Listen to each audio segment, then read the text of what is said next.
Tax and Wealth Council out of what I saw was really a need in the market. I was working with a lot of senior executives at Fortune 50 companies, and I was actually working on sort of their strategy work and thinking about what technology products they could implement to streamline their systems. And after we were done talking about that, almost every one of them would ask me, but you're still an attorney, right? Because I have this trouble getting taxed with these stock options, or, do I need an estate plan? But the big thing was they all had side hustles and no one had an LLC. So when showing them all of these great tools that they could use to save their money, I realized that if these really powerful people can't get good advice, maybe there's room for me. And so I started Crown Point Tax and Wealth Council with the idea of providing someone with 360-degree view of their financial life. I added my Series 65. I'm also a registered independent advisor at Shorehaven Wealth Partners. And in this way, we can give someone an entire perspective on everything they might need, from taxes, tax strategy, which a lot of people unfortunately leave on the table, estate planning, and wealth management. So you can really create something amazing for generations to come. I have to give credit to my parents. My father came here in the early 70s. He's a chemist. My parents are both from India, and they obviously struggled initially, right, to make it in America. And when my dad finally did, my mom started looking at the tax bill and saying, why are we paying so much? So what did she do? She took me and her to H&R Block and told them that we were gonna work for them. And we did the 6 weeks free training. We never worked for them. I have had a knowledge and a passion for the tax code since a very young age, because I've seen it create wealth in my own family. And if I can do that for more families and more of us Americans that are struggling to create that generational wealth that I think we all strive for, I'm happy to do it. One of the interesting things that I find about New York City is if you look at the rate of subway rider complaints, strap hanger complaints, after they put in that board that explained how long the train was for that's coming, customer complaints dropped precipitously. And what I took away from that is communication solves a lot of problems. Even if I don't have something good to tell my client, or even if I have nothing to tell my client, if it's been a while since they've heard from me, I want them to hear my voice. I want them to know that I'm there for them and that I actually care about what's going on in their lives. Too many of my clients come to me after someone who didn't talk to them for 8 months. I had one guy come to me that said, since I signed up, I haven't seen my guy, I haven't even heard from him. This is terrible for me, because what's the point? We are in the advice business. If you can't get someone on the phone and you can't actually hear their voice and understand what advice they're giving you, what are you paying for? I'd love to be one of your clients and hang one of those subway signs like, Nick is 4 minutes away from the phone call. And that way I know that in 4 minutes the phone call is coming. What is one lesson that you think more people in the wealth management space should know, but very few actually do? Yeah, it's when you see it on TV, you stand here and you say, I'm a fiduciary. What does that mean, right? I mean, that's the thing, is that no one asks, what does that mean? And as an attorney, I have 9 very specific fiduciary duties that I have to abide by. But I encourage everyone out there, go look at what duties your financial advisor owes you as a fiduciary.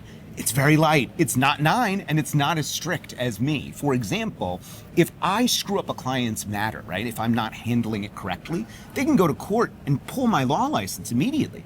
But if your financial advisor screws up, you got to go through the SEC or the state regulators. You can't get after that person directly. That's a huge difference between using someone who's a true fiduciary and someone who's what I call a fiduciary light. Fiduciary light. Sounds like the worst style beer I've ever had. Fiduciary light. It's very bad for you. Yeah. There are a lot of huge public policy changes that are coming down that impact all taxpayers, they impact all corporations, and I feel like you are pretty uniquely situated to have your finger on the pulse, Nick, of what's happening now and some of those expected changes. Let's start with the landscape right now. Yes. What are some of those biggest things that people should know more about? Yeah, right now we're still under the 2017 Tax Cuts and Jobs Act, the TCJA, that Donald Trump got through in 2017, cut taxes for a lot of Americans. It lowered the corporate rate as well. It increased the estate tax exemption, and all of these benefits expire at the end of this year. That includes also the SALT cap, which a lot of us in this New York area were complaining about because the state and local taxes were capped at only $10,000. But so many of us pay so much more. And so we can't exclude that from our income anymore. It hurts. all of that goes away at the end of this year. What's going to happen is honestly anyone's guess. Right now, Congress is working on a lot of different proposals. I'm hearing one that the SALT cap could be increased to $30,000. Republicans are pushing back on that, though, in a lot of the red states where that's not really an issue for their voters. Another is if the estate tax exemption does expire at the end of the year, it's predicted that the individual estate tax will drop back, estate tax exemption will drop back to just $7 million. So a lot of people that maybe are putting off their estate planning might want to start thinking about that now. But most importantly, from a tax planning perspective, you want to be close to your CPA or your tax attorney with really getting advice, actionable advice on any moves that you're going to make this year. The biggest problem that I have with some of my newer clients is they come to me after the fact. So once you've made a move with your money, if the proper documentation isn't already in place, well, it's really difficult to fit that into a deduction or a loophole that the IRS has created. But if you do that planning right and get the documentation in place first, then make the move, it makes you audit proof and it lowers your tax bill. What is one question that you think more people should be asking their tax or wealth advisement professional? For strategy, this is the big thing, is that a lot of my clients come to me and say, well, why didn't my CPA ever tell me that? It's because you're coming to them after the fact, right? You're making them a historian where they're just filling out forms and telling you, well, this is the best that I can do for you. If you get ahead of it and you plan and you really ask for these strategic positioning that you can make to make your life better and keep more money in your pocket, you're going to do better. But it's all about planning.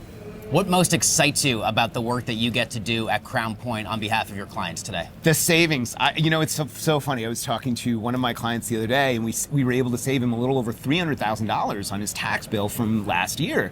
And he was immensely grateful, right? And that's the most rewarding part of my job, is to show people that the wealth code, the tax code is a wealth code. It really is a way that you can grow your wealth and really protect everything that you have from the tax man. You just use those strategic pieces early and often. Nick, what is one thing that you wish more Americans knew and really understood about the state of their retirement accounts? Yeah, I'm a history nerd. I love history, and retirement accounts, actually 401ks specifically, came out in the 1970s when companies mostly offered pensions, defined benefit plans. So basically, you would work for a place 20, 30 years, and then you knew exactly how much you were going to get after that time, right? After that time of service, the company told you, here's how much of your salary we're going to pay you.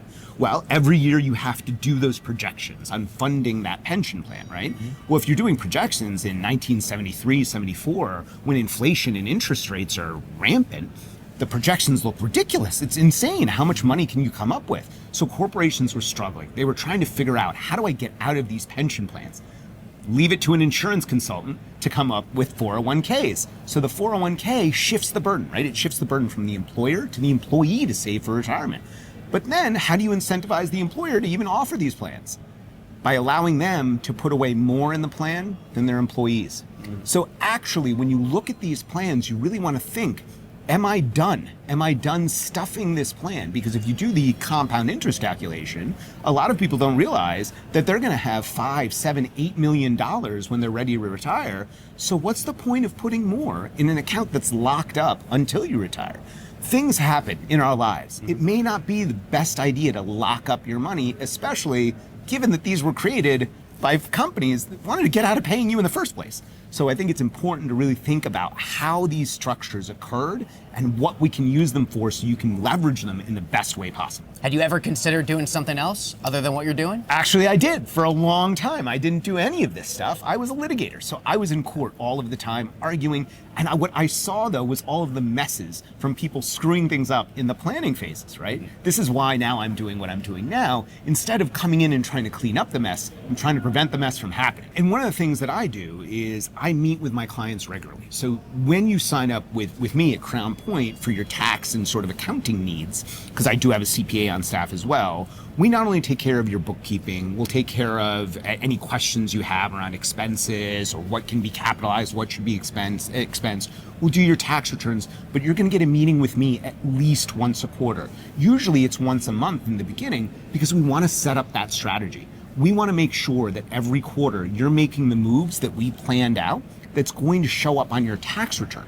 Because if we're trying to wait until October or November to make all of these brilliant tax moves, maybe there isn't enough capital to do it.